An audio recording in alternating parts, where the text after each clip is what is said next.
Ang pangalan ko ay Sofia Valdez. Ako ay isang self-made billionaire.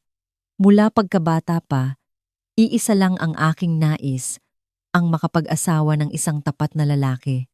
Ngunit ang lalaking pinili ng aking pamilya ay mas minahal ang pera kaysa sa akin. Kaya bago ang kasal, nagpasya akong subukan siya. Nagpanggap akong mahirap. Sa una, mukhang okay naman siya, pero unti-unti siyang nagbago. Kinutya niya ako, tinawag akong walang kwenta, at ipinakita niya sa akin ang isang side niya na hindi ko kailanman inasahan. Sa mismong araw ng aming kasal, tumanggi siyang pakasalan ako, pero pagkatapos niyon, ang kanyang matalik na kaibigan ay tumayo at doon nagbago ang lahat. Bago ko sabihin sa inyo kung ano talaga ang nangyari, pakiusap i-like nyo at i-subscribe ang channel at i-comment nyo kung taga saang lungsod o probinsya kayo. Ngayon, simulan na natin. Lumaki ako na naniniwala sa isang simpleng bagay. Ang pera ay makakabili ng ginhawa, ngunit hindi kailanman makakabili ng tapat na puso.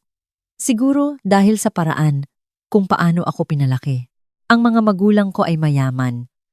Sobrang mayaman. Pero hindi ako lumaki na spoiled. Sa halip, binantayan ko ng mabuti ang mga tao sa paligid. Nakita ko kung paano nila kami tinatrato ng iba, kung paano nagbabago ang kanilang tono sa oras na marinig ang apelyido namin, at kung paano nagiging mas puti ang kanilang ngiti, pero hindi totoong totoo. Kahit noong bata pa ako, naintindihan ko na may mali. Hindi nila kami minamahal. Minamahal nila ang mayroon kami. At sa malalim na bahagi ng aking puso, isinilang ang isang tahimik na hangarin. Isang araw, makakahanap ako ng isang taong mamahalin ako dahil sa akin. Hindi dahil sa pera ko, hindi dahil sa pangalan ko, kundi dahil sa akin mismo. Lumipas ang mga taon at nag-aral ako sa ibang bansa habang nagtatrabaho ng mas sipag kaysa sa sinuman sa paligid ko. Habang ang iba ay umaasa sa yaman ng pamilya, ako ay nagtayo ng sariling landas, hakbang-hakbang sa pamamagitan ng mga kabiguan, mga gabing mahaba at mga araw na nag-iisa, hanggang sa isang araw ako ay naging isang bagay na hindi ko kailanman naisip. Isang self-made billionaire. Lahat ng mayroon ako ay itinayo ko gamit ang sarili kong mga kamay.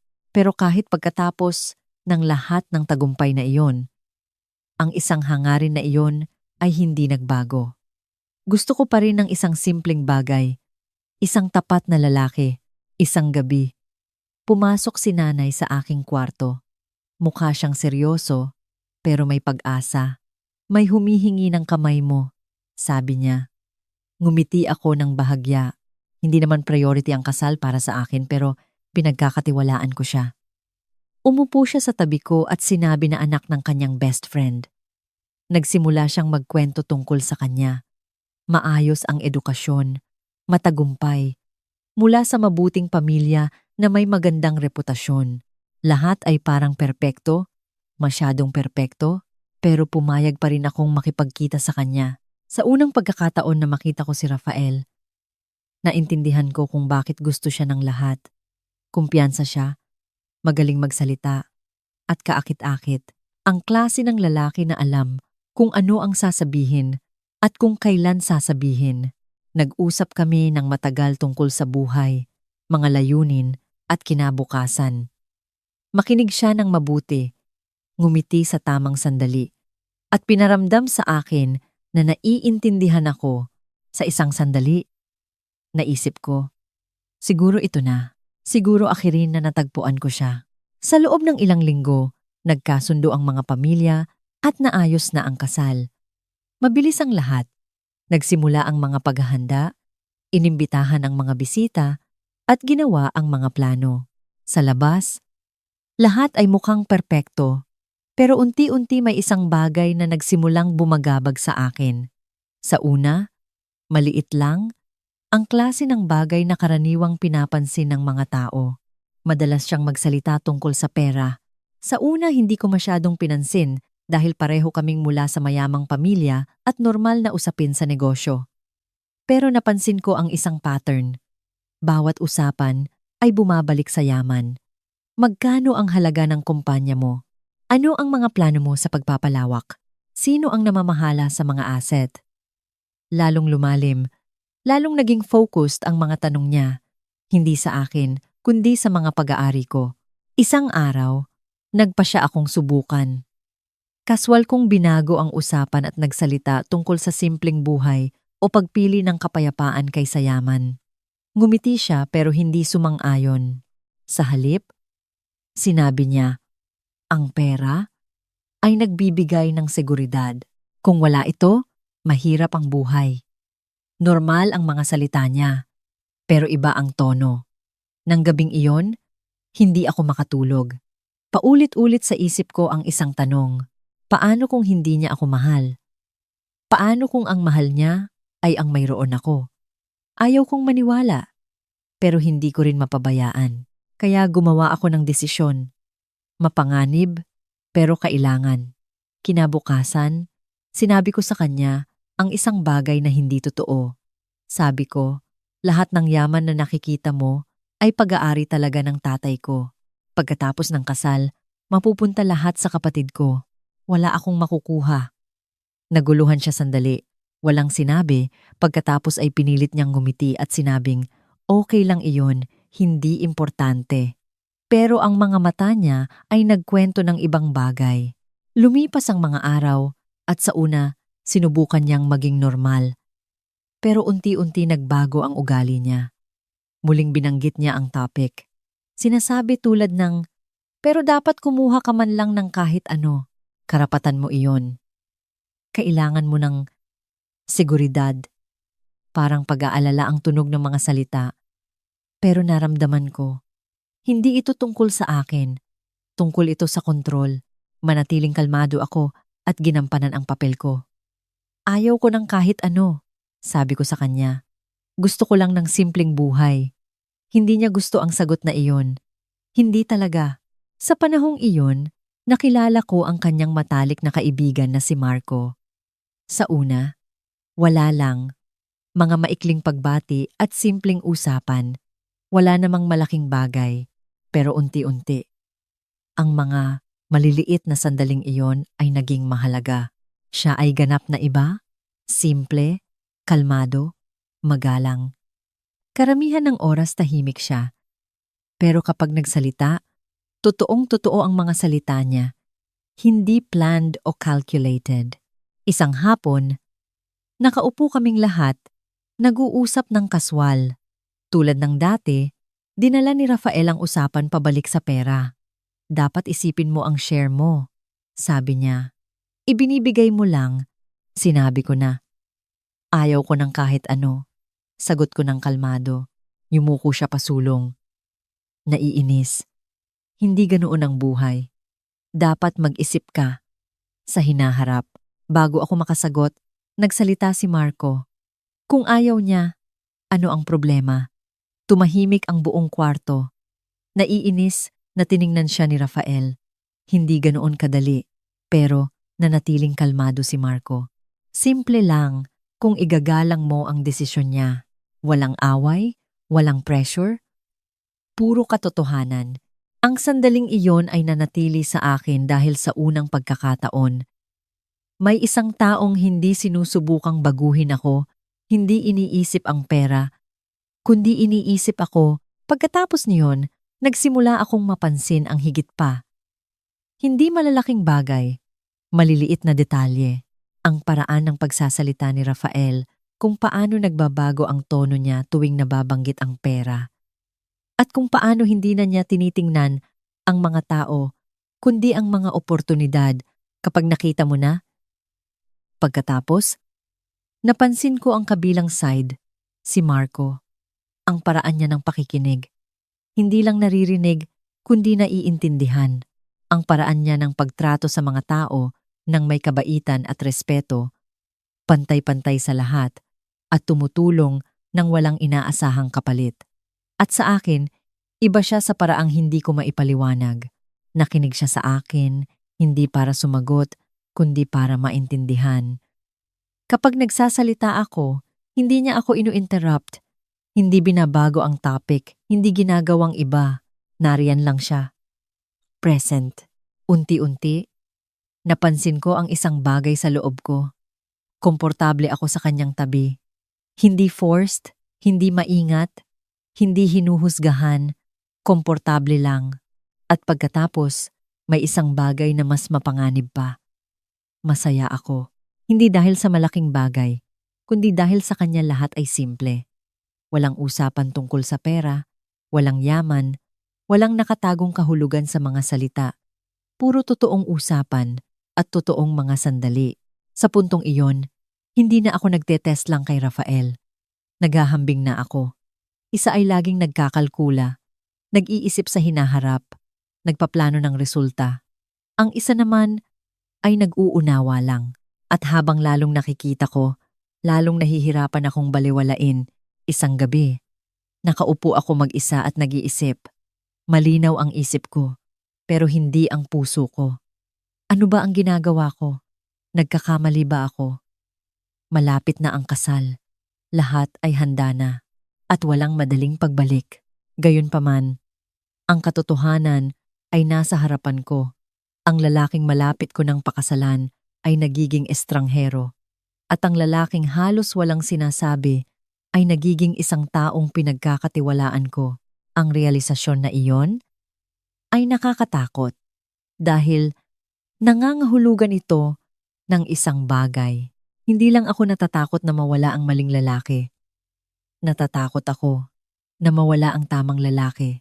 Natakot ako sa kaisipang iyon. Hindi dahil mali ito, kundi dahil dumating ito sa pinakamasamang oras.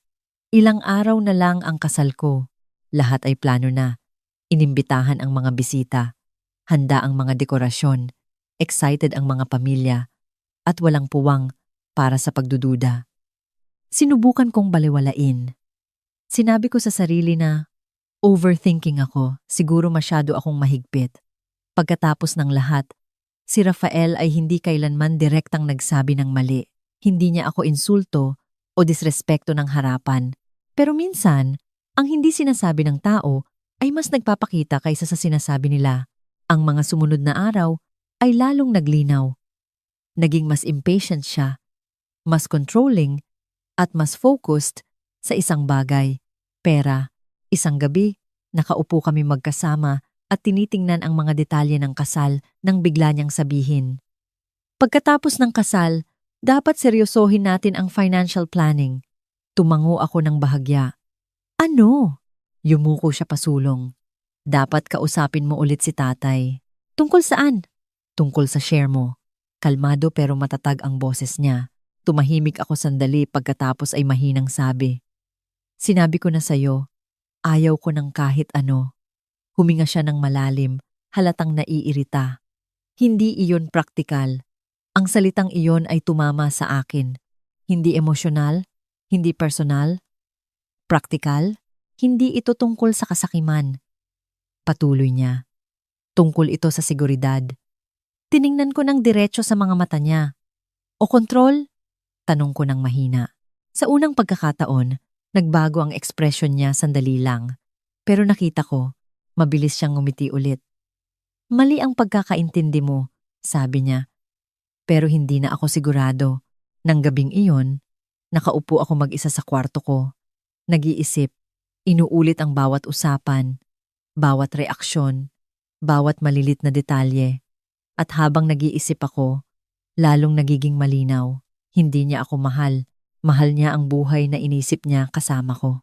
Kinabukasan, nakita ko muli si Marco. Hindi sinasadya, nagkataon lang. Nakatayo siya sa labas. Tinitingnan ang langit, kalmado at tahimik tulad ng dati. Naramdaman mo na ba na may mali? Kahit perpekto ang lahat sa tingin? Tanong ko. Tiningnan niya ako sandali, pagkatapos tumango. Oo, sabi niya ng simple. Ngumiti ako ng bahagya. Ano ang ginagawa mo noon? Nag-isip siya sandali. Pagkatapos sabi, pinagkakatiwalaan ko ang pakiramdam na iyon. Simpleng mga salita. Pero tumama ng malalim. Umupo ako sa tabi niya. At sa unang pagkakataon, naramdaman kong hindi ako kailangang magpanggap. Hindi ka excited tungkol sa kasal? Tanong niya. Nagdalawang isip ako. Pagkatapos ay tapat na sabi, hindi ko na alam ang nararamdaman ko. Hindi niya ako ininterrupt o tinanong. Nakinig lang siya.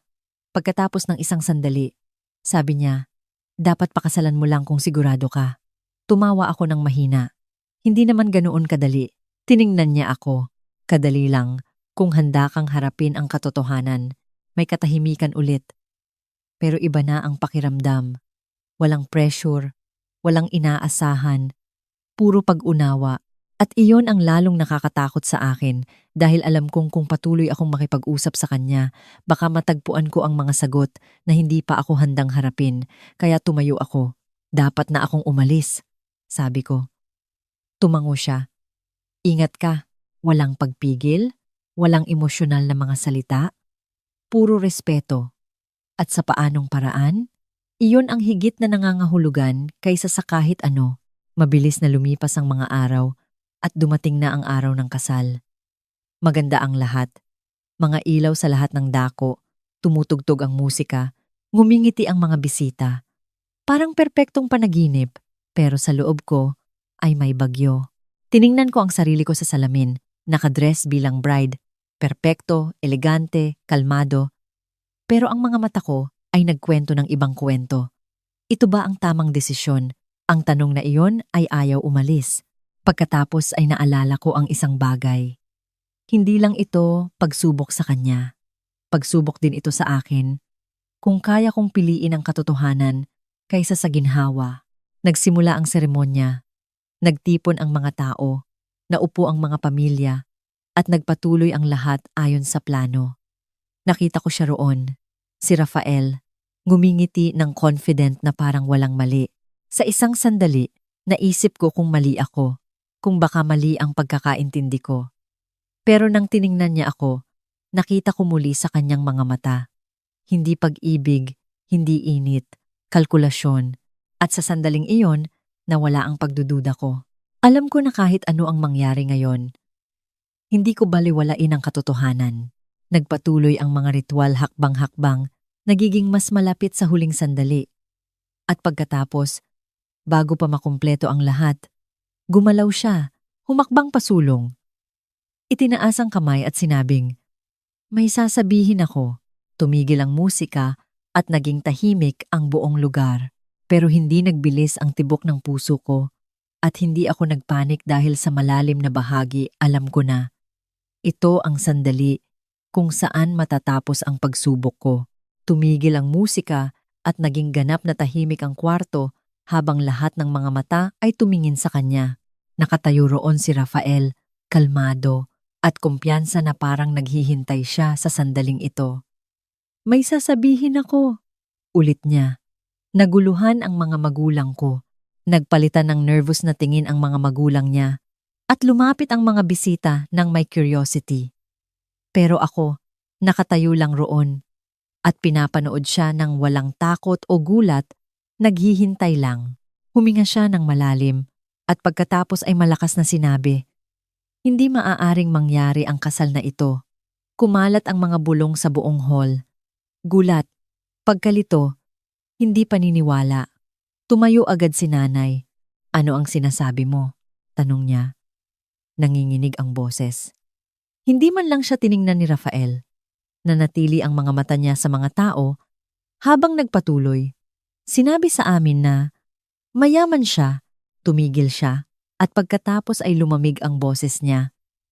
Umalingaw-ngaw ang mga salita at sandali walang nag-react.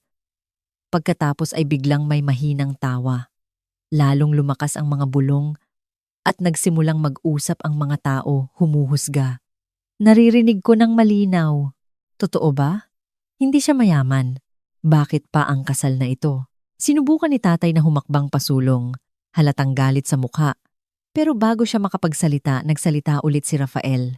Hindi ko maaring pakasalan ng isang katulad niya. Sabi niya, matalas at malupit ang boses. Hindi ko gagugulin ang buhay ko sa isang pulubi. Sa pagkakataong ito, lalong lumakas ang tawa at ang salitang pulubi ay nakabitin sa hangin, mabigat at nakakahiya. Naramdaman ko ang paghigpit ng kamay ni nanay at ang paghinga ni tatay na lalong mabigat. Pero hindi ako gumalaw o nag-react dahil ito mismo ang kailangan kong makita. At pagkatapos ay isang boses ang tumagos sa ingay. Ano ba ang ginagawa mo? Ito si Marco, ang kaibigan niya. Humakbang pasulong. Halatang galit sa mga mata. Hindi mo pwedeng gawin ito. Hindi mo pwedeng sirain ang buhay ng isang tao sa harap ng lahat. Naging medyo tahimik ang mga tao, nanonood, naghihintay. Tumingin si Rafael sa kanya, halatang naiinis. Huwag kang makialam, sabi niya. Pero hindi gumalaw si Marco. Mali ito, sabi niya ng matatag. Pinagkatiwalaan ka niya. Sandali. May nagbago sa mukha ni Rafael. Pero pagkatapos ay tumawa siya. Isang malamig na tawa na mapang-uyam. Bakit ba masyado kang nag-aalala? Sabi niya. May katahimikan. Pagkatapos ay dagdag niya, kung masyado kang naaawa sa kanya, ikaw na ang pakasalan siya. Tiningnan niya ng diretso. May ngiti sa mukha. At sa totoo lang, mas bagay siya sa status mo. Anyway, sa pagkakataong ito, bumalik ang tawa ng mas malakas at mas malupit kaysa dati. Nakita ko si Marco na yumuko sandali. Mabigat ang pressure sa kwarto, hindi patas, at brutal. Sino man ay mananahimik o aalis. Pero hindi siya. Pagkatapos ng ilang segundo, itinaas niya ulit ang ulo. Hindi malakas ang boses niya, pero matatag. Sige, sabi niya. Pakakasalan ko siya. Biglang tumigil ang tawa. Ganap na katahimikan ang naghari sa kwarto at sandali walang gumalaw o nagsalita. Kahit si Rafael ay mukhang gulat. Seryoso ka ba? Tanong niya. Hindi tiningnan ni Marco si Rafael. Tiningnan niya ako. Hindi nang may awa o pressure, kundi nang may katapatan. May nagbago sa loob ko. Hindi dahil sa alok niya, kundi dahil sa dahilan kung bakit niya ginawa. Walang kasakiman, walang benepisyo, walang kalkulasyon, puro respeto. At sa sandaling iyon, naging malinaw ang lahat. Bago pa makapagsalita ang iba, itinaas ko ang kamay ko. Sapat na. Hindi malakas ang boses ko, pero tumagos ito sa katahimikan at lahat ay tumingin sa akin. Naguluhan at nag-aalala ang mga magulang ko. Ako na ang bahala rito. Sabi ko ng mahina. Humakbang ako pasulong. Pagkatapos ay isa pa, hanggang sa nakatayo ako sa gitna sa pagitan nila. Tiningnan ko muna si Rafael, at pagkatapos ay ngumiti ako. Ang ngiting iyon ay nagparamdam sa kanya ng discomfort. Tama ka, sabi ko ng kalmado. Nagsinungaling ako. Agad na nag-react ang mga tao, lalong tumaas ang mga bulong, pero nagpatuloy ako. Sinabi ko sa'yo na wala akong kahit ano, sabi ko. Pagkatapos ay tumigil dahil gusto kong makita ang katotohanan. Unti-unti nagbago ang ekspresyon niya mula pagkalito patungo sa pagkaunawa. Gusto kong makita kung mananatili ka pa rin sa tabi ko kahit wala ang pera, patuloy ko. Katahimikan. Pero ngayon, sabi ko ng mahina, binigyan mo ako ng sagot. Namutla ang mukha niya. Bahagyang tumingin ako sa mga tao. Hindi si tatay ang nagtayo ng yaman na iyon, sabi ko. Ako. Kumalat ang mga hiyaw ng pagkagulat sa hall. Walang kapatid, dagdag ko, at wala kailanman na kinuha sa akin. Ngayon ay mas mabigat ang pakiramdam ng katahimikan kaysa dati. Tumingin ako pabalik sa kanya. Hindi ako naghahanap ng mayamang lalaki, sabi ko. Naghahanap ako ng tunay na lalaki. Tumigil ako at ipinakita mo sa lahat kung sino ka talaga. Sinubukan niyang magsalita, pero walang lumabas na salita. Sa unang pagkakataon, wala siyang masabi. Pagkatapos ay dahan-dahang tumingin ako sa tanging taong tumayo ng kailangan. Mukha siyang gulat, hindi sigurado. Lumapit ako sa kanya. Hindi ka tumayo para sa akin dahil mayaman ako, sabi ko ng mahina. Tumayo ka dahil tama ito. Hindi siya sumagot. Pero ang mga mata niya ay sapat na. Huminga ako ng malalim at ginawa ang aking desisyon. Hindi bilang pabor, sabi ko. Hindi dahil sa pressure. Tiningnan ko siya ng diretso, kundi dahil ikaw ang lalaking hinahanap ko. Hinawakan ng kwarto ang hininga nito. At sa unang pagkakataon ng gabing iyon, Naramdaman kong payapa ako dahil tapos na ang pagsubok ko. Nang gabing iyon, nagpakasal ako. Pero hindi sa lalaking dapat sana ay pakasalan ko. Nagpakasal ako sa lalaking tumayo. Para sa akin, nang tumawa ang buong mundo. Hindi sa lalaking gusto ang yaman ko, kundi sa lalaking pumili ng aking dignidad. At sa sandaling iyon, na-realize ko ang isang bagay na hinanap ko sa buong buhay ko. Ang tunay na lalaki ay hindi mananatili kapag mayroon kang lahat. Mananatili siya kapag wala ka ng kahit ano.